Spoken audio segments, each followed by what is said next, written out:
Danger, Will Robinson! Danger! No, Will Robinson! Danger! Before we begin this descent into the mechanics of a legend, I have a question for those of you joining me today.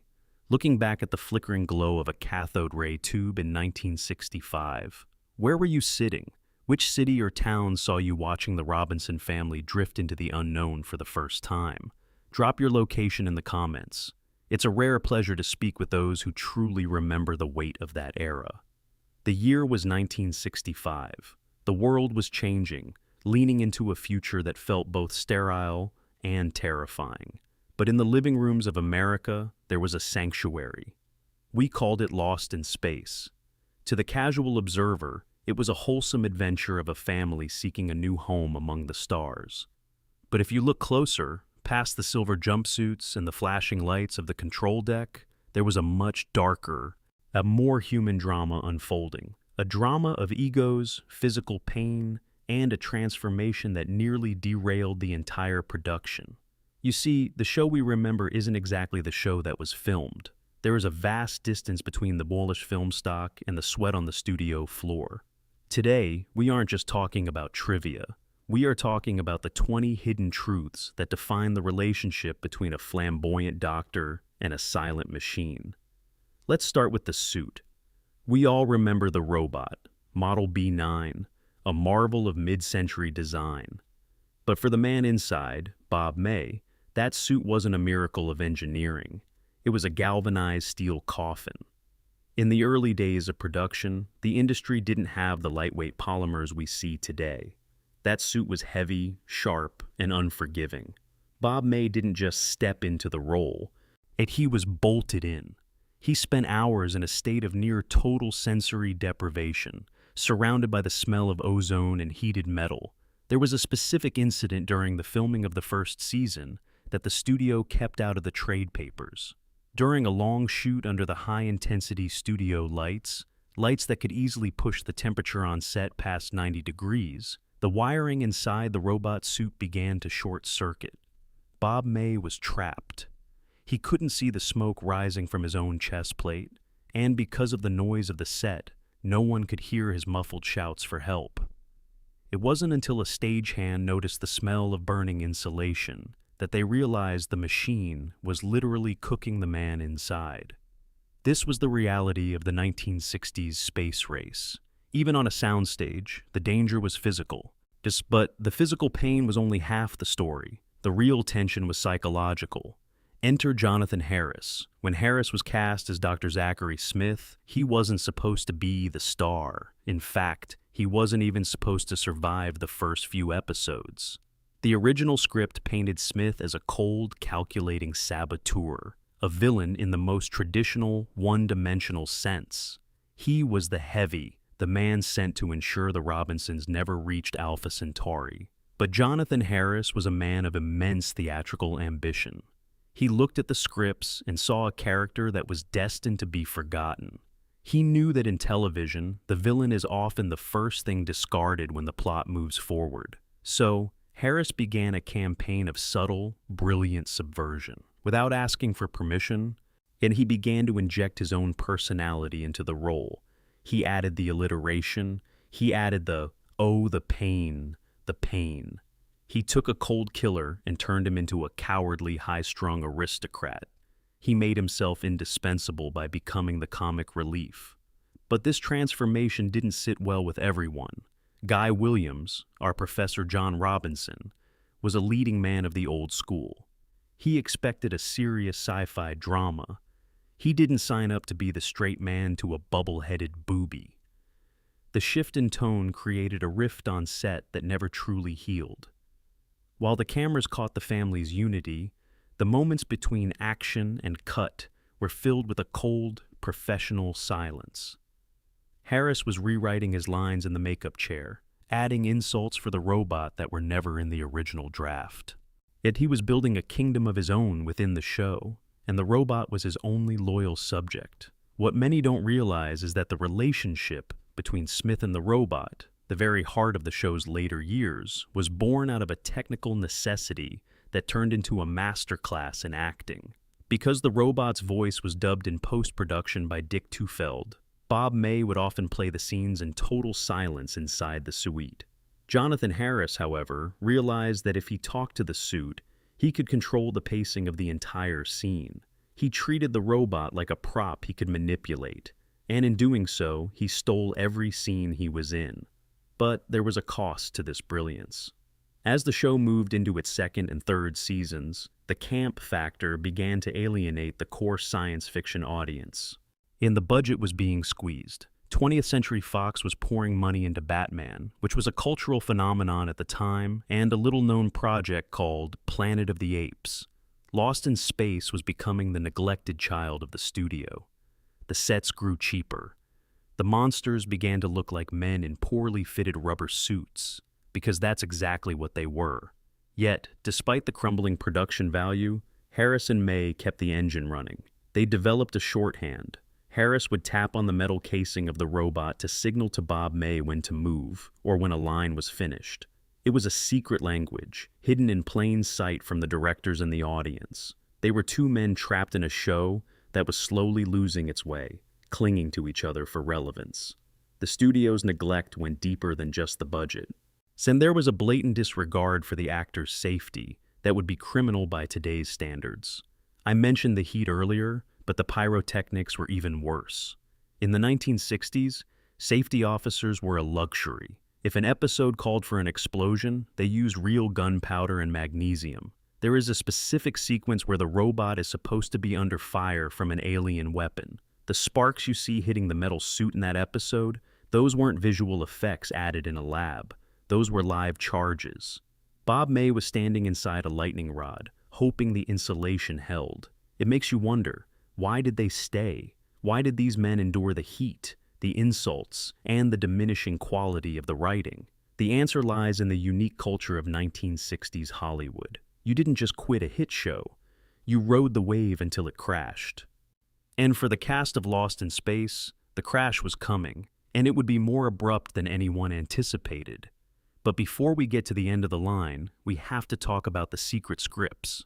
The ones the studio tried to bury because they were too dark for a family audience. There was a version of this story that almost made it to the screen, a version where the Robinson family didn't survive the first year. And that's where the real mystery begins, because as much as Jonathan Harris played the fool, he was the only one who saw the end coming. He knew that the very thing making them famous, the camp, the catchphrases, the colorful absurdity, was also the very thing that would eventually destroy them. But that's a revelation for the next chapter of our story. We've only just scratched the hull of the Jupiter 2. What happens when the hero of the show realizes he's no longer the lead? And what was the forbidden rule that the actors were forced to sign in their contracts? The answer involves a hidden rivalry and a payout that remains one of Hollywood's best-kept secrets. But we aren't there yet. The shift from black and white to Technicolor in the second season wasn't just a visual upgrade. It was a tactical maneuver by the studio to compete with the surrealism of Batman. But for the cast of Lost in Space, color brought a new set of problems that stayed hidden behind the vibrant hues of the Robinson family's new uniforms. If you're just joining us, we're peeling back the layers of the Jupiter 2. I've seen some of you mentioning you watched the original broadcasts from places like Chicago and Philadelphia, cities that, in 1966, were the heart of the television market. You remember the transition. The show became louder, brighter, and significantly more absurd. But here is a truth almost no one discusses: the color curse. When the show switched to color, the makeup requirements changed overnight. For Jonathan Harris, this meant hours in the chair to achieve that specific, slightly sickly pallor of Dr. Smith. But for Bob May, inside the robot, the new film stock was a nightmare. The lights required for color filming were significantly hotter than those used for black and white. We aren't talking about a few degrees. We're talking about a leap in temperature that made the interior of the B9 robot reach nearly 120 degrees Fahrenheit during long takes. Bob May would emerge from that suit literally drenched, losing pounds of water weight in a single afternoon. The studio's solution? They didn't give him a cooling system. They gave him a straw and a fan between takes. It was a grueling, blue-collar endurance test disguised as science fiction. And then there was the script sabotage. As I mentioned, Jonathan Harris was a master of the rewrite. But as the show progressed, he started doing something much more daring. He began to collaborate with the writers in secret to diminish the roles of the other actors. If you watch the middle of the second season, you'll notice that Guy Williams, the legendary Zorro himself, begins to fade into the background. The professor became a secondary character in his own mission. Williams was a classically trained actor, a man of dignity and presence. Yet to find himself standing in the back of the frame while a man in a cape yelled, "Cretin!" at a garbage can was a professional insult he never quite got over. There were days on set where Williams wouldn't speak to Harris at all. The atmosphere was icy. The family you saw on screen was, in reality, a group of professionals divided by a civil war over the show's direction. But Harris had a secret weapon: the children. He knew that Bill Mumy, who played Will Robinson, was the emotional anchor for the younger audience. Harris took Mumy under his wing, forming a genuine bond that actually protected Harris's position on the show. By making Dr. Smith the unofficial guardian of Will, Harris ensured that the writers couldn't kill him off or send him into the background. It was a brilliant, albeit calculated, piece of career survival. Yet, even with Harris's maneuvering, the show was facing a predator it couldn't outrun: the budget. By 1967, 20th Century Fox was hemorrhaging money. The production of Dr. Dolittle was a disaster, and the studio was looking for places to cut. Lost in Space was an easy target. Have you ever noticed how, in the later episodes, the alien planets all seem to look like the same corner of the Fox backlot? That's because they were. The lush alien jungles of the first season were replaced by painted cardboard and recycled props from old westerns. Even the robot wasn't immune. The maintenance on the B9 unit was expensive. The neon lights in the chest plate were constantly burning out, and the rubber bellows that formed the legs were cracking under the studio lights. Instead of replacing them with high-quality materials, the prop department started using duct tape and spray paint. If you look closely at some of the high-definition remasters today, you can actually see the silver tape holding the future together. But the most forbidden truth of this era involves the guest stars. Because the show was filmed at Fox, they often had access to incredible talent. But there was an unwritten rule: no one was allowed to be funnier or more eccentric than Dr. Smith. There is a story of a guest actor, a well-known character actor of the time, who came on set with a series of hilarious bits and a very physical performance. Harris allegedly went to the producers and insisted the guests' lines be trimmed because they distracted from the core narrative. In reality, Harris was protecting his territory. And he had carved out a niche as the show's primary clown, and he wouldn't let anyone, not even a veteran of the stage, encroach on his spotlight. This leads us to one of the most mysterious aspects of the show: the voice in the dark. Dick Tufeld, the voice of the robot, was rarely on set. He recorded his lines in a sterile booth, weeks after the scenes were filmed. This meant that Bob May and Jonathan Harris had to invent a rhythm out of thin air. They became like a comedy duo from the vaudeville era. Harris would provide the setup, and he would leave a precise number of seconds of silence for the punchline that wouldn't be recorded until much later. It was a feat of timing that is almost unheard of in modern television. If Harris was off by half a second, the entire scene collapsed in the editing room. This created a strange, yet almost psychic bond between the man in the suit and the man in the cape. They were two parts of a single character. But while they were building this iconic duo, the world outside the studio was moving on. The space race was becoming a reality. NASA was preparing for the moon landing. The fantasy of Lost in Space was starting to look dated, even silly, compared to the real-world drama of the Apollo missions. The studio executives saw the writing on the wall. They began to pull the plug, but they didn't do it with a formal announcement. They did it through a series of accidental sabotages.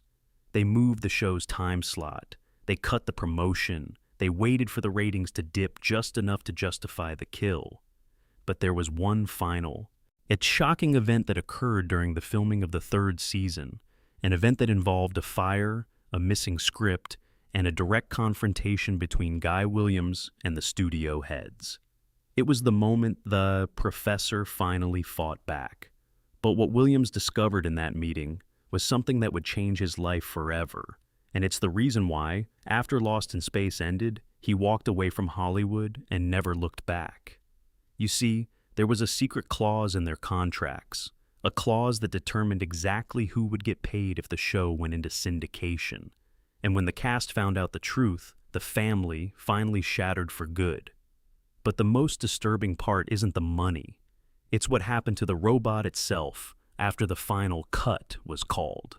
If you've stuck with me this far, you've likely noticed a pattern. In Hollywood in the mid-60s wasn't the polished dream factory the brochures suggested. It was a factory of endurance. For those of you who watched these episodes in their original run, perhaps while balancing a career or raising a young family, you understood the value of hard work. You could see it in the eyes of Guy Williams. The professor was a man of immense pride. He had been Zorro. He was a swashbuckling icon. But by the third season of Lost in Space, he was essentially a glorified extra in a show that bore his name. The breaking point came during the filming of a late-season episode where the script called for Professor Robinson to be trapped in a cave, while Dr. Smith and the robot performed a 10-minute comedy routine outside. Williams walked off the set. He didn't shout. He didn't throw a tantrum. He simply walked to his trailer, sat down, and refused to come out until the show's creator, Irwin Allen, arrived. When Allen arrived, the confrontation was brief but devastating. Williams pointed out that the show had moved so far from its original premise, a serious survivalist drama, that it had become a parody. But Allen, a man focused entirely on the bottom line and the spectacle of television, gave Williams a cold reality check. He told him that the ratings for the Smith and Robot segments were higher than any of the action sequences involving the professor. In that moment, Williams realized the industry he loved had changed. It no longer valued the hero, it valued the gimmick. This realization is the secret reason why Guy Williams essentially retired from acting after the show was canceled. He moved to Argentina. He found a life of quiet dignity away from the cameras and rarely spoke of the show again. He felt betrayed by a medium that traded gravitas for alliteration and absurdism. But while the leading man was retreating, the machine was falling apart. I mentioned earlier that the B9 robot was held together by tape, but the truth is even more unprofessional. In the third season, the electronic brain of the robot, those flickering lights in the head, constantly malfunctioned due to the sheer age of the components. Instead of repairing the complex circuitry, the prop department literally placed a series of Christmas tree lights behind the plastic casing. If you look at the final episodes, you can see the uneven, rhythmic blinking of cheap holiday decorations masquerading as futuristic technology. And then there was the final insult. In 1968, the cast was told to go home for the summer hiatus. There was no series finale, no goodbye, no wrap party. They were under the impression they would return for a fourth season. The scripts were being outlined. Plans were made to introduce new characters to freshen up the dynamic. But then the phone calls started, or rather, they didn't. The studio simply stopped communicating. The cast found out the show was canceled, not through a formal letter, but through the trade papers. It was a cold corporate ghosting that left the actors in a legal limbo. Because they were still technically under contract for a potential fourth season, many of them couldn't sign on to new projects. They were lost in space in the most literal, professional sense. But what happened to the robot? Yet this is where the story takes a truly disturbing turn for any fan of television history. After the set was struck, the original robot, the one Bob May had bled and sweated in for 3 years, wasn't sent to a museum. It wasn't preserved as a piece of Americana. It was stripped. The studio heads saw it as a collection of parts, not a character. The plexiglass head was tossed into a bin. The expensive neon components were scavenged for other productions. The The main torso was left in a corner of a warehouse at Fox, gathering dust and rust. It wasn't until years later, when a dedicated prop restorer found the remains, that the heart of the show was saved. But the original suit was so badly damaged by neglect that it had to be almost entirely reconstructed. The physical history of those 3 years of filming was nearly erased by a studio that saw no future in its past. This brings us to the most revealing truth of all, the secret syndication clause. When the show went into reruns, it became a massive hit. It was the comfort food of the 1970s and 80s. But because of the way the contracts were structured in 1965, the actors saw almost none of that wealth. While the studio made millions selling the show to local stations across the country, the men and women who lived in those silver jumpsuits were struggling to find work. They were typecast. They were the space people. Jonathan Harris, ever the survivor, leaned into it. He spent the rest of his life attending conventions, greeting fans with the same flamboyant energy he brought to Dr. Smith. He realized that if the industry wouldn't pay him his due, the fans would. He turned his character into a personal brand decades before that was a common concept. But for Bob May, the man inside the suit, the legacy was quieter. He remained the unsung hero of the production. He never complained about the heat, the sparks, or the fact that his face was never seen. He understood something the studio didn't, that the machine had a soul, because a human being was willing to suffer inside it. As we look back on Lost in Space today, we have to ask ourselves, was the golden age of television really golden, or was it just painted silver to hide the rust? The show was a miracle of accidental chemistry. It was a collision of egos that somehow created a family. It was a series of technical failures that somehow looked like the future. And it was a story of a family lost in the stars, while the actors were actually lost in the cold machinery of Hollywood. If you ignore these truths, you're only seeing half the picture. You're seeing the flickering lights, but not the man behind them. And in a world that is increasingly mechanical, perhaps the lesson of the robot and Dr. Smith is more relevant than ever. Don't let the machines of your life, the routines, the corporate structures, the expectations, dull your humanity.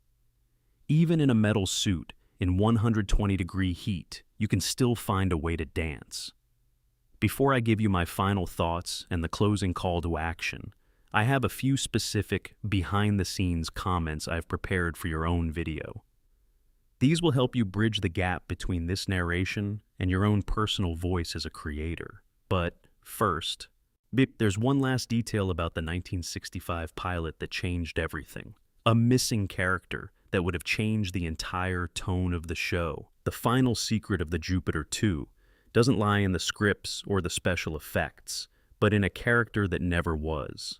In the original, unaired 1965 pilot, the one that cost nearly $500,000 to produce, there was no Dr. Smith. There was no robot. It was a cold, lonely survivalist drama about a family trying to reach a distant star. When the network saw it, they panicked. They called it too dry, too intellectual. They demanded a villain and a gimmick. And so the machine and the tyrant were born out of a desperate attempt to save a failing investment. It's the ultimate irony. The two elements that fans love most were the two elements that were never supposed to exist. As the show ended, each actor took a piece of that experience with them. For June Lockhart and the children, it was a cherished memory of a unique time. For Guy Williams, it was a dignified exit from a system he no longer respected. But for the fans, for those of you who have followed this journey, it became something more. It became a piece of our collective childhood, a reminder of a time when the future felt like a place we could actually reach, even if the rocket was made of plywood. If you ignore the history behind the scenes, you're missing the real story. The real story isn't about the Robinsons getting home. It's about a group of artists who, despite the heat, the budget cuts, and the corporate neglect, managed to build a universe that lasted for 60 years. But don't let the cynics of today tell you these shows were just camp. They were tests of human endurance and creativity, and perhaps, like the Jupiter 2, We are all just trying to find our way home in a galaxy that doesn't always have a map. If you enjoyed this deep dive into the shadows of the 1960s, consider subscribing. We have many more vaults to open and many more legends to deconstruct. Until next time, keep your sensors sharp and your heart human. After all, as a wise machine once said, there is danger everywhere, but it's the journey that matters.